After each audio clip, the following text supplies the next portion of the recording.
Hey, hi all. Randy Roth here. Today we're going to talk about why people that believe in a rapture have rejected Christ and why they fit the category of the foolish virgins. Jesus is the way, the truth, and the life, and no man can make it to the Father except through him. The people that believe in a rapture, they, they have rejected Christ so that they can follow another voice. Jesus says, My sheep hear my voice, and the voice of another they will not follow. John 10:4. Did Jesus ever say that he comes prior to when he said that he'd come like a thief in the night? No. He said, Heaven and earth will pass away, but my words will not pass away. And of that day, no man knows the day or the hour. Which day? The day the earth is destroyed.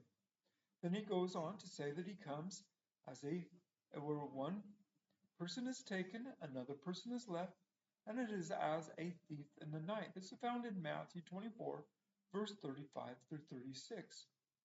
So Jesus tells us that he comes like a thief in the night when the heavens are destroyed. He's repeating Job 14:12. Man dies and does not rise again until the heavens are no more.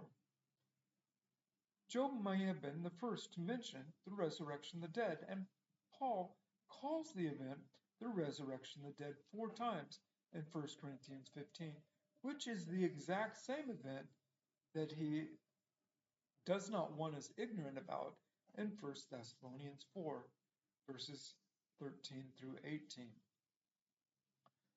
So, in the context of eschatology, Paul ends his context in 2 Thessalonians 2, verses 10 and 12 by telling us that God himself puts a strong delusion over those who do not love the truth. So truth is key. Truth is very vital on our view of eschatology.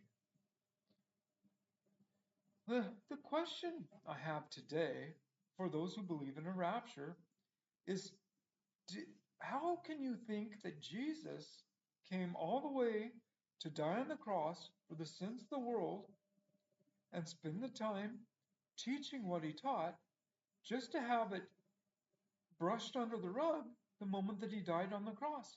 Say, oh, it's no longer valid for us today.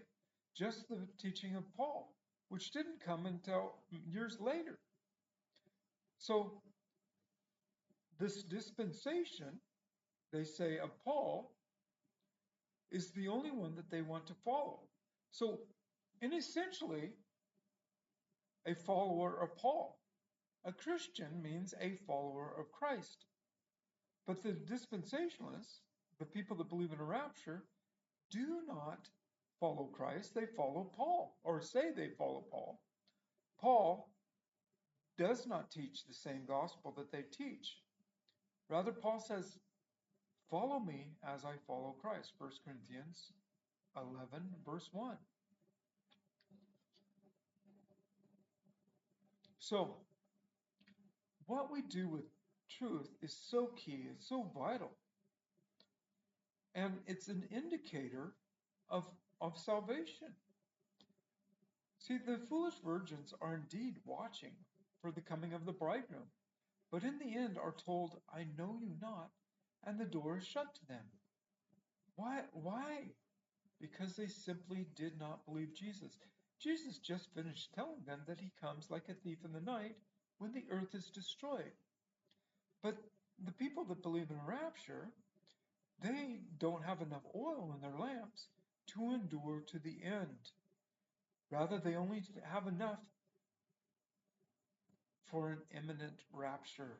Because, look, you don't bring extra batteries for your flashlight, you don't bring extra oil for your lamp if you're just walking around the house to see what the dog is barking at night, because the situation is imminent. However, if you fail to bring extra batteries or extra oil for your lamp on an extended camping trip, that would indeed be foolish. And what's going on with the foolish virgins? Well, they don't have enough oil to endure the long haul. They see their lamps were going out after a period of time, and after an extended wait, they figured we're only going to need our lamps up until midnight. It's like everybody's going to go to bed after that, but the bridegroom didn't come, and so their lamps, they used up all their oil because they thought his return was imminent. Paul, Paul warns us of those who teach our gathering unto him is at hand, that would be imminent, without the man of perdition first revealed. 2 Thessalonians 2, verses 1 through 3. Paul directly warns us of those who teach a imminent return of Christ, which is what the doctrine of imminence is all about. Teaching the opposite of Christ, the opposite of Paul. All right, going to make it short and brief. Hopefully this is helpful. Take care. God bless.